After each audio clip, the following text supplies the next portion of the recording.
Hurt two other firefighters and a baby who lives in the complex. Larry Davis is at the scene in Madisonville, and Anjanette Levy is at the Cincinnati Fire Memorial. That's downtown. Larry joins us first from the King Towers apartments with the events that led to Gordon's death. Larry. Hi, Rob. Well, still some fire companies remain on the scene here at the King Towers apartments on Dahlgren Street here in Madisonville. They are continuing to look into the cause of this early morning 4-alarm fire. Now, a lot of those firefighters have been going in and out of the taller building that you see behind me there. That's where the fire broke out this morning. Short time ago, I noticed two firefighters standing on a balcony there, simply looking down at the ground, no doubt reflecting on the loss of one of their own.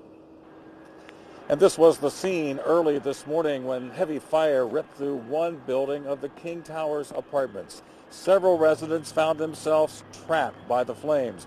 Many had to be rescued by being assisted down an aerial ladder.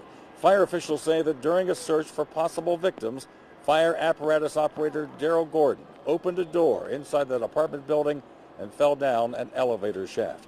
He suffered severe injuries and was later pronounced dead at the UC Medical Center. Residents talked about waking up to the fire and then later hearing the news that one of their heroes had died in the line of duty. I smelled something burning, and I looked through the door, and I began to see smoke seep through the door. So I grabbed my pants and pulled them up and just put them on. I never fastened them up, but I just put them up, I hold them in my hand, and I grabbed my keys. I said, I got to get out of here. I'm really upset and sad about the situation because he tried to save our lives, but he ended up dying trying to save our lives. And I just want to give my prayers to him, his family, everything. Like, I really appreciate him a lot. And Rob, the Red Cross remains on the scene here assisting those families who were displaced by the fire. About 23 people were displaced, and they are being assisted right now by the Red Cross. The second floor of that apartment building is not inhabitable at the present time. Now, those firefighters are still investigating the cause of this fire here. They are stunned, no doubt, by what happened here. But the looks on their faces, Rob, they walk, and the look on their face as if like they still have a job to do, and they're going to continue to do it. Live in Madisonville, Larry Davis, Local 12 News. Rob, back to you. Which is what firefighters do every day, Larry. Very well put. Right. Do you know anything about this elevator shaft? This is what people are talking about. It wasn't a normal elevator, not like we would get on at a high-rise, right?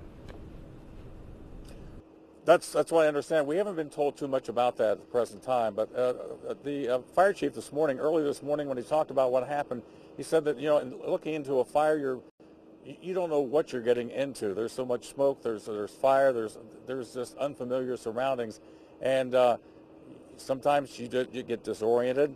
And this was a case where he was looking for victims and opened a door, maybe thinking it was a door to a stairwell, but fell down that elevator shaft. But we haven't heard a whole lot about that particular elevator shaft. That's what strikes me as odd, is there was a door on an elevator shaft, but I'm sure we'll hear more about that later. Yeah, I'd like to know a little bit more about that, because that is very odd, because if he found it, others could have too. Exactly right. Larry, thanks very much. Here's a look at a Google